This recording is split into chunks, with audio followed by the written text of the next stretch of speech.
In 1969, Los Angeles was already learning how to manufacture legends. Studios were experimenting with new faces. Producers were searching for authenticity they could package. Martial arts, once treated as novelty, had begun to gather attention in small but serious circles. It was no longer confined to back rooms and neighborhood schools. It was drifting toward cameras. Bruce Lee existed in that space, visible but not yet dominant. He had appeared on television. He had trained actors. He had opinions that did not sit comfortably with traditional schools. Some admired his clarity. Others believed he spoke too freely for someone so young. The gathering that evening was not advertised. It was not meant to be historic.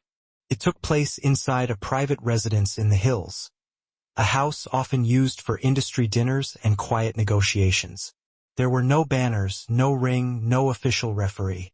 Only a polished wooden floor, low lighting, and men who understood combat in different ways.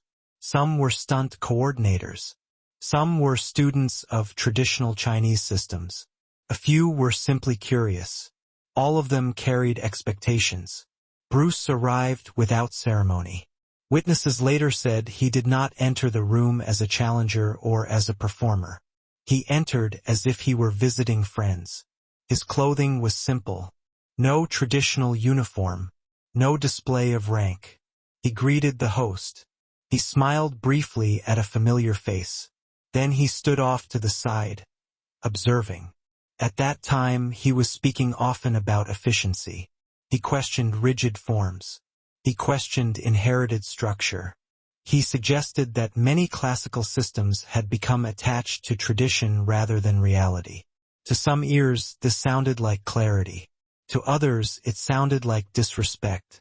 Authority, especially inherited authority, does not yield easily. In that room were men who had spent decades practicing fixed sequences, perfecting shapes passed down through generations. Their posture carried lineage. Their confidence came from structure. Bruce represented something unsettling, movement without attachment. The evening began as conversation. Someone mentioned speed. Someone else mentioned discipline. The subject turned gradually toward what works and what merely looks correct. The air shifted not aggressively, but perceptibly.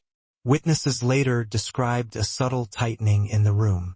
Not hostility, but evaluation. Bruce did not dominate the discussion. He listened more than he spoke. When he answered, he did so plainly. No raised voice. No challenge issued. But plain answers can feel like challenges when they question foundations. A respected practitioner, older, composed, well-trained in a traditional system, listened carefully. He did not interrupt. He did not argue loudly, but his expression remained fixed, thoughtful. To him, the issue was not personal. It was structural. If Bruce was correct, if combat could be reduced to efficiency, stripped of ornament, then many years of preservation might be rendered unnecessary. That suggestion alone carried weight. The challenger's authority did not come from physical size. It came from years, from teaching, from representation of something established. And that is why what followed mattered. There were no cameras recording that moment. No formal announcement. Just a subtle proposal offered almost conversationally. If your method is as direct as you say, the older man reportedly asked, perhaps we should see it. The room quieted. This was not an invitation to spectacle. It was a request for clarification. Bruce did not hesitate, but he did not rush either. He removed his jacket slowly, folded it once, placed it neatly aside. Witnesses would later emphasize that detail, not because it was dramatic, but because it was calm. He did not stretch theatrically. He did not assume a rigid stance. He simply stood. The older practitioner adjusted his posture with practiced precision. Feet positioned according to system, guard raised with disciplined familiarity. It was a stance shaped by years. Two philosophies now occupied the same floor. The host stepped back. Conversations stopped entirely. The room did not cheer. It watched. And in that quiet watching, something larger than a test of skill began to form. This was not merely about who was faster. It was about whether structure could withstand simplicity. Bruce's expression did not change. His breathing remained even. There was no sign of anticipation in him, only attention. The challenger held firm, rooted, waiting for movement that fit his training. For several seconds, neither advanced. Witnesses said the silence felt longer than it was. Not heavy, not dramatic, just suspended. Bruce made the smallest adjustment of distance, barely perceptible. The challenger responded with readiness. And in that moment, the evening stopped being theoretical. No one in that room would later describe what they saw as flashy. No one would describe it as complicated. They would describe it as decisive. But that came next. For now, the room simply watched two men standing on polished wood, representing two interpretations of combat. One inherited, one distilled. Outside, Los Angeles traffic continued without interruption. Inside, something quieter was about to settle a question that had been lingering long before that evening began. The floor remained still, and then the distance closed. The challenge was subtle, almost invisible to anyone not listening closely. The older practitioner, respected, precise, confident in tradition, did not announce aggression. He did not speak loudly, but the question in his eyes was clear. Can this method truly work? It was a test of legitimacy, not bravado. The room understood this instinctively. Everyone who had studied martial systems, who had spent years perfecting sequences and rituals, sensed the weight of such a silent inquiry. Legitimacy was not granted lightly. It had to be demonstrated. Bruce remained composed. He did not respond with words. His calm itself was a statement. He waited for the demonstration to speak for him. The older man moved first. Not forward aggressively, but deliberately. His hands shifted into position, guarding carefully, waiting to see the reaction. His feet pivoted subtly. Years of disciplined training dictated every movement. This was control, not impulsion. Witnesses later emphasized the difference. Bruce did not flinch.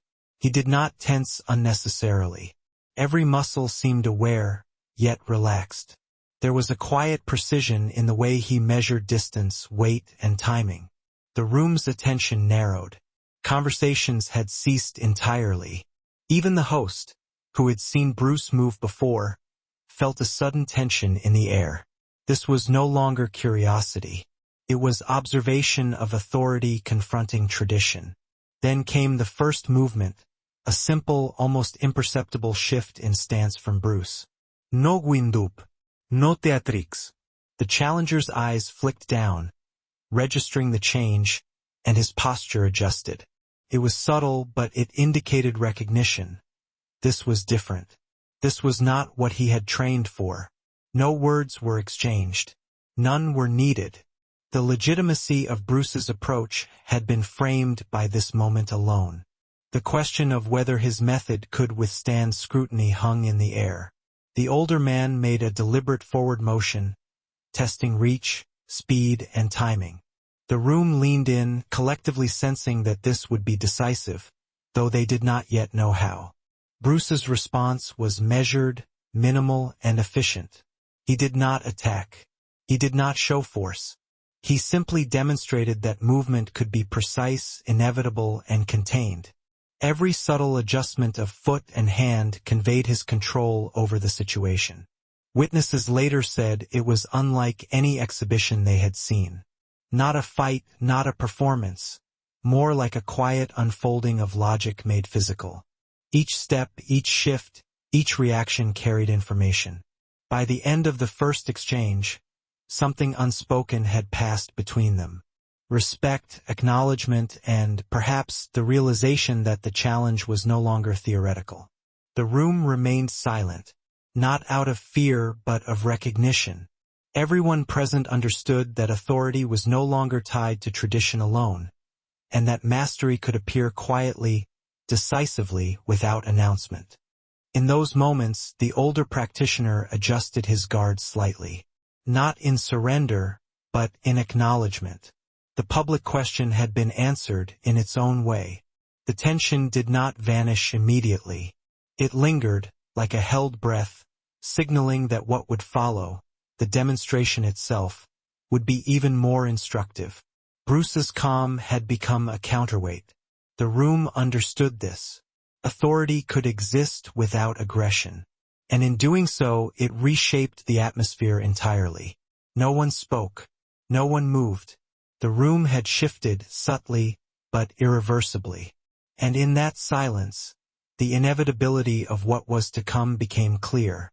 By the time the room had settled into silence, the observers had already begun to carry an invisible tension. It was not loud, nor did it announce itself with gestures.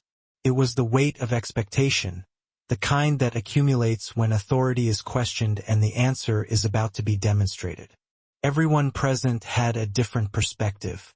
Some were students of traditional schools, trained to read intention in posture and breath. Others were stunt coordinators or actors, accustomed to performance but not subtlety. All, however, felt the same quiet anticipation. How will this unfold? Bruce Lee stood slightly apart, observing, measuring. He did not raise his guard or signal readiness. He simply exhaled evenly and allowed the space to exist as it was. To him, the tension belonged to others. He had no need to push it, to fill it, or to dramatize it. Whispers moved around the edges of the room, soft, hesitant, almost automatic. He's fast. But the older man has decades of experience. Can it be done quietly? Yet no one dared speak above the low hum. The question was no longer hypothetical. The room had transitioned from speculation to witness. The challenger adjusted his stance.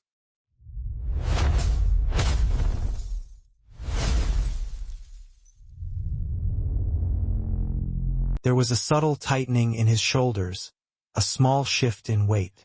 Years of experience had conditioned him to anticipate a certain pattern, a certain rhythm.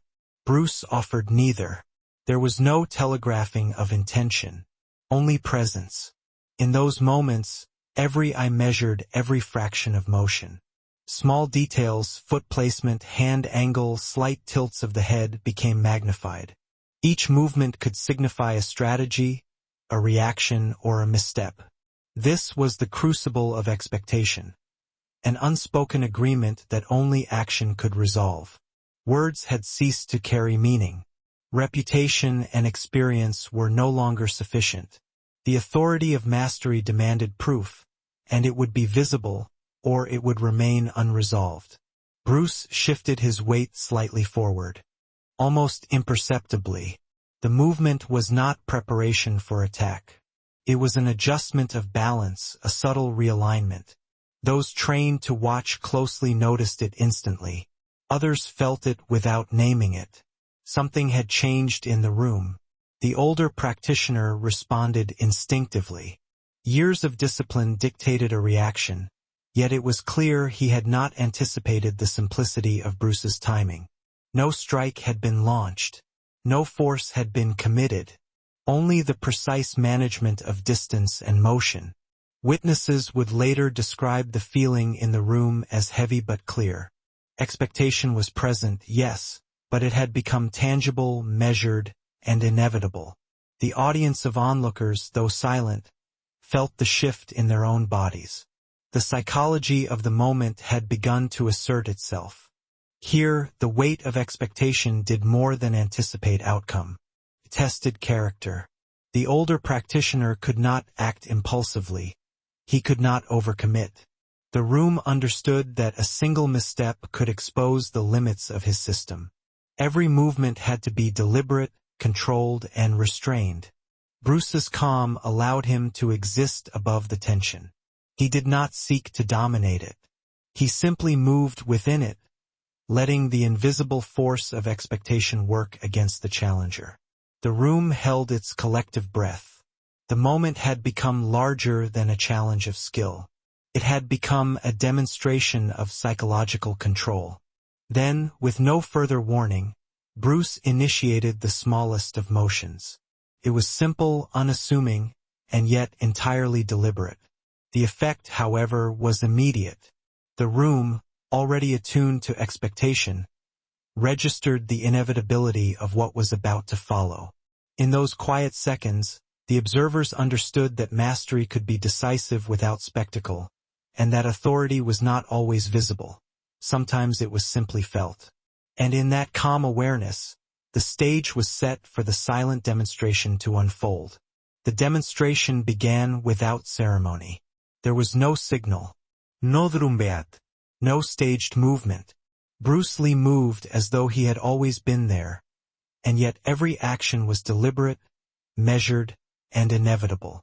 Witnesses later struggled to describe it. Not because it was fast, though it was precise, but because it was quiet. The method was invisible until the result appeared. It was not about strength nor showmanship. It was about efficiency made manifest. The older practitioner advanced slightly, testing the space, probing with a controlled motion shaped by decades of training. He was confident. He was prepared. He was experienced. And yet, Bruce met each movement with what appeared to be minimal adjustment. A small shift of weight, a subtle repositioning of the hand, a measured step back that balanced both distance and readiness. No strike was thrown carelessly. No flourish of technique. Everything was deliberate, restrained. The room, already tense with expectation, noticed the inevitability in Bruce's timing. Every move flowed into the next. Every action contained multiple possibilities and yet resolved instantly. Witnesses later described a strange rhythm, a motionless motion. Bruce was not moving to impress. He was moving to clarify. The challenger, trained to anticipate pattern sequences, found himself responding to what could not be anticipated. Each reaction Bruce prompted was simple yet decisive. The older practitioner's system, built on repetition, form, and tradition, was exposed to an unrelenting efficiency. It was over before most realized it had begun. The final adjustment, so subtle that casual observers might have missed it, was decisive. The older practitioner staggered slightly, enough to indicate that the balance of authority had shifted. No dramatic fall. No shouting. No declaration of defeat. Just a quiet acknowledgement of the outcome. The room remained silent, not from shock, not from fear, but from recognition. The lesson was clear. Mastery did not need spectacle. Authority did not need volume. Power could exist entirely in control, clarity, and precision. Bruce straightened his posture. He adjusted his sleeve. He exhaled. No words were spoken. The demonstration had concluded, and in that calm, restrained completion, the room understood the method's truth without ever seeing it fully. It was a study in inevitability. The older practitioner, composed yet subtly shifted, recognized the authority in the movement. He had been tested, not humiliated.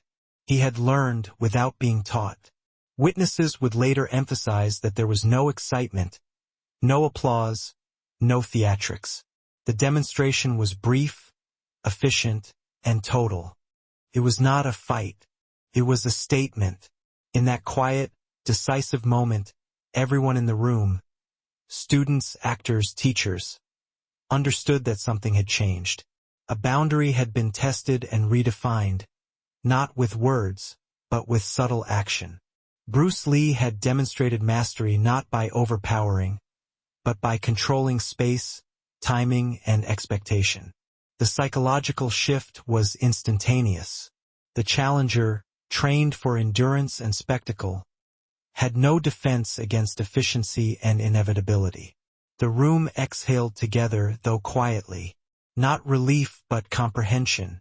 The demonstration left no doubt, yet no humiliation. Authority had asserted itself silently, and in doing so it demanded acknowledgement. The effect lingered. The weight of what had happened pressed softly on every observer, settling not in adrenaline, but in understanding. This was not about winning. It was about clarity. And in that clarity, the story of the evening, though never publicly recorded, would begin to travel quietly through the circles that mattered. The demonstration ended as quietly as it had begun. No one cheered. No one laughed. No one moved first. The room remained suspended, as if the polished floor itself had absorbed the weight of what had occurred. Witnesses later recalled a collective exhalation, not of relief, but of recognition. Something had shifted, though it was nearly impossible to articulate. The older practitioner adjusted his stance once, subtly, as if acknowledging the precision and inevitability of what he had just experienced. His shoulders relaxed slightly, not in defeat, but in comprehension. He had been tested, and the answer had arrived without flourish. Bruce did not speak. He did not offer a reflection or explanation. He returned to his side of the room, composed, calm, and deliberate. The demonstration required no commentary. Its clarity was self-evident. Observers, students, stunt coordinators, casual onlookers, felt the psychological weight settle around them. Authority had asserted itself silently. It was not loud or violent. It was controlled, contained, and undeniable. Some whispered afterward, attempting to rationalize what they had seen. Others remained silent, unsure whether speaking would disturb the imprint of the moment. Everyone sensed the shift in balance. The challenger, confident in tradition, had encountered efficiency distilled to its essence. It was not humiliation that marked the older practitioner, but a subtle recalibration. Years of experience and structured practice had met an unspoken principle. Movement could be refined, direct, and decisive without ceremony. Tradition alone could not always account for it. The room lingered in quiet observation.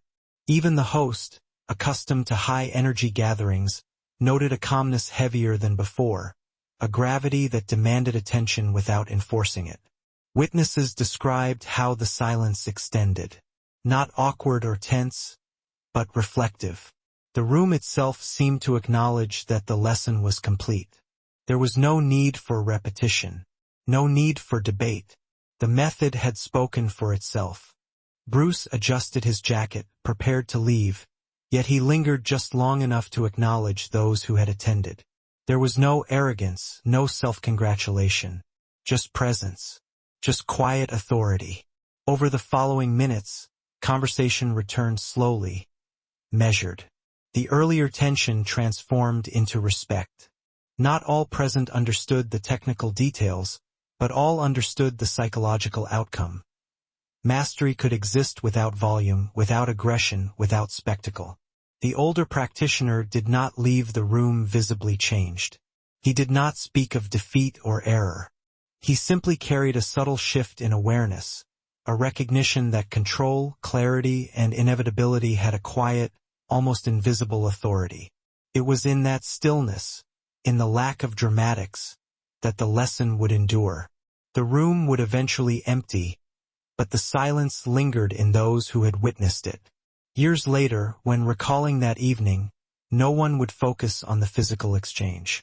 They would recall the quiet mastery, the inevitability, and the subtle recalibration of authority.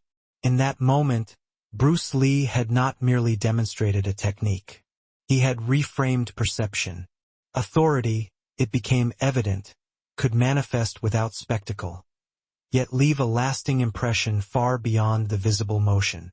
The lesson was absorbed not through words, not through commentary, but through observation and quiet understanding. The shift had occurred.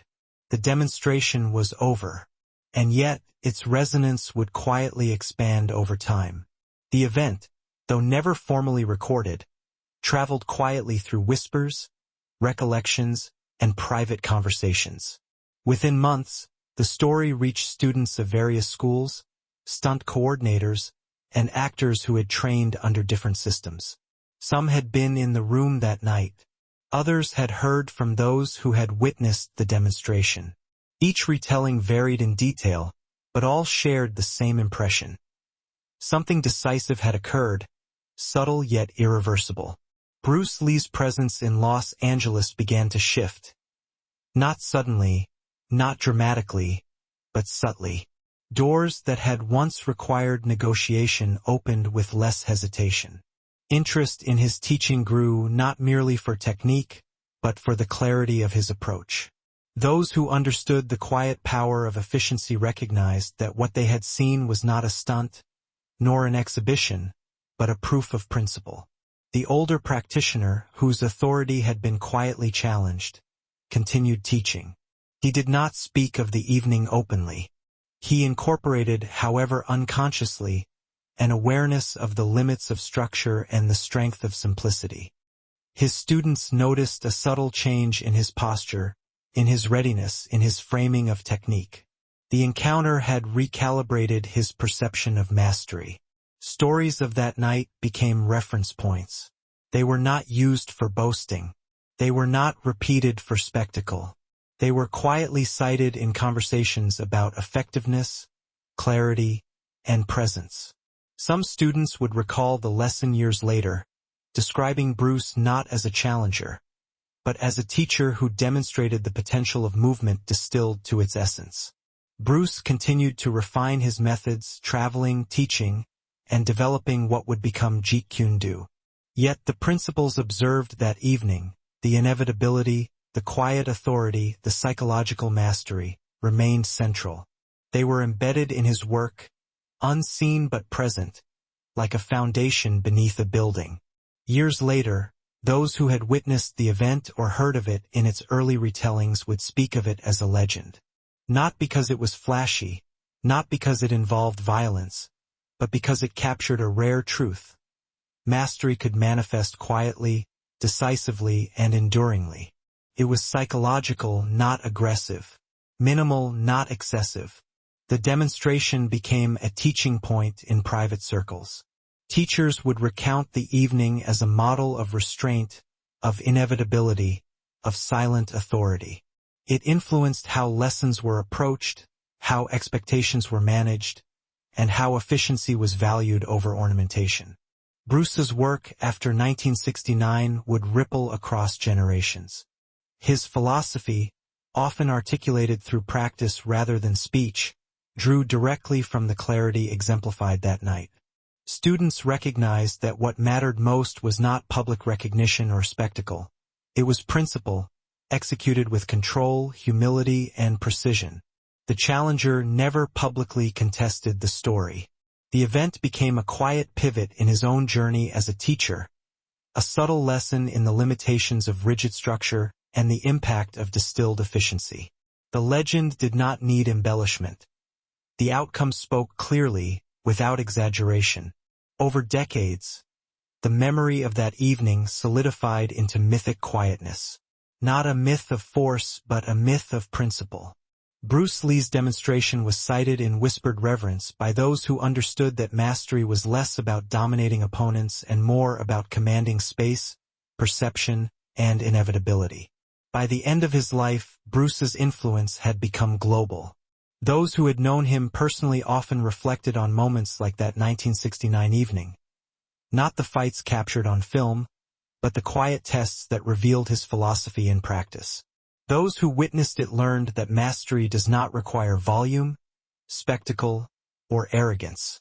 It requires clarity, precision, and the courage to exist fully in the moment. And so the legend endured, not because it was told loudly, not because it was recorded in newsreels or photographs. It endured because those who had seen it, directly or indirectly, carried it forward in their understanding, teaching, and presence. The lesson traveled quietly, shaping perception and inspiring subtle shifts in approach across generations. The demonstration remained more than a single encounter. It became a living example of principle in action, a testament to the power of quiet mastery, inevitability, and enduring legacy. Even today, those who recount the story often pause. Not for drama, not for effect, but for reflection. Because the event, brief as it was, continues to teach what words alone cannot. That true authority is measured not by force or noise, but by presence, clarity, and control. In that quiet understanding, Bruce Lee's 1969 demonstration behind the scenes became legend. Not as a fight, not as spectacle, but as a living lesson that continues to ripple through martial arts and beyond.